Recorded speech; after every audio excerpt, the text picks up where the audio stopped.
Today we have to take a closer look at the new Porsche Cayenne Electric. Yes, it is another electric SUV, but this one is special, as it's one of a new generation of positive news from Germany, and that's because you can see that Porsche really wanted to do it right.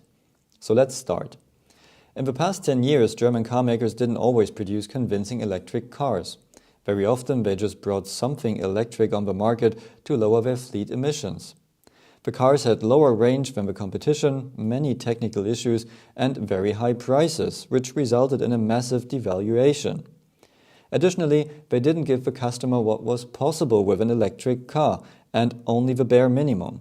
So customers had less space, less seats and from a manufacturer's perspective, ideally no towing capacity, because that's cheaper to develop, although electric drivetrains are ideal for towing heavy loads. Only Tesla pushed the industry and showed what was possible. And in the meantime, Chinese manufacturers overtook established Western car brands. So now it's time to catch up. Let's start with the battery. A high-voltage battery consists of modules, and you want to have as less as possible because each module needs a connector, and every connector creates losses and is a potential reliability risk. In the Taycan, Porsche used 32 modules. In the new Cayenne, they only have 6. So there are less losses and they use the space in the battery case more efficiently. The car uses an 800-volt architecture, which allows smaller, lighter cables and more performance. It can still be charged with 400 volt by splitting the battery into two parts. It has 113 kilowatt-hours and a weight of 700 kilogram. Yes, that is a heavy battery, but that's 6.2 kilogram per kilowatt-hour, which is not bad for a road car. So you have around the same battery weight, like on previous electric cars, but 15% more capacity. The key area for constant electric performance is cooling. And here, Porsche uses a system with cooling plates on top and bottom of the modules. This was something we criticized on the new Ferrari electric car because they only cooled it from below. So, with cooling cells from both sides, you can cool and heat the battery much more efficiently, which allows for constant high power and also faster warming up.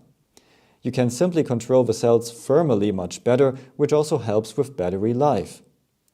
In addition to that, the battery is a structural member, which means the rest of the structure can be lighter, which was another thing we criticized at the Ferrari with its massive frame. Also, the electric motors are a highlight. Porsche is using permanent magnet synchronous motors at front and rear because of their efficiency. The rear motor is being produced at Porsche in Zuffenhausen. It has a direct oil cooling which is built on their Formula E experience.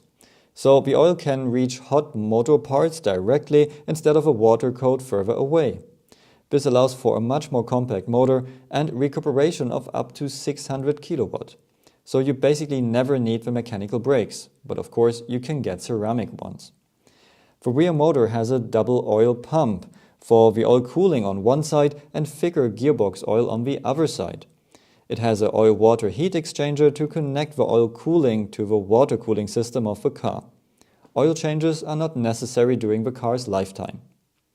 These drivetrain details allow the Cayenne to accelerate in under 3 seconds from 0 to 100 km per hour and a top speed of 250 km per hour, where manufacturers limited top speed in the past to save development costs. More important for daily users is the range of more than 600 km in the WLTP cycle, which is similar to the latest Chinese electric cars, which reach more than 700 in the Chinese city cycle. In the WLTP they should be on the same level. And in terms of charging, Porsche claims up to 400 kilowatt, which is below the more than 500 kilowatt of Chinese competitors, but Porsche claims to keep a constant charging power, which would result in a similar charging time. Also here, they caught up.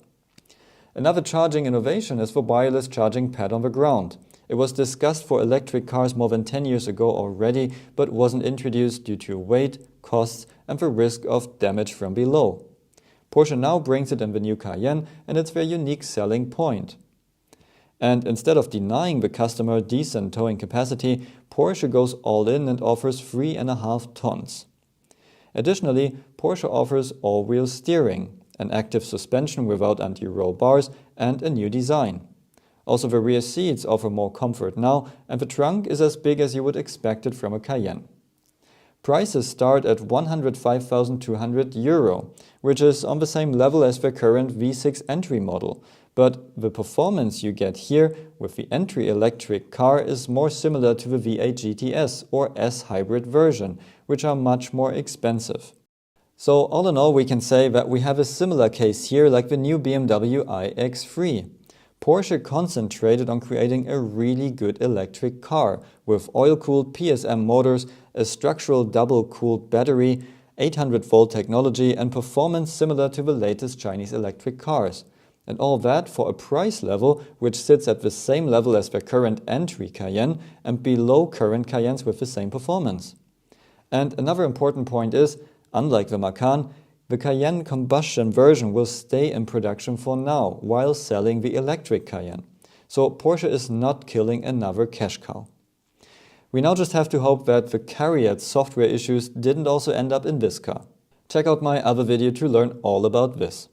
So what do you think about the new Porsche Cayenne Electric? Let me know in the comments below and see you at the next one.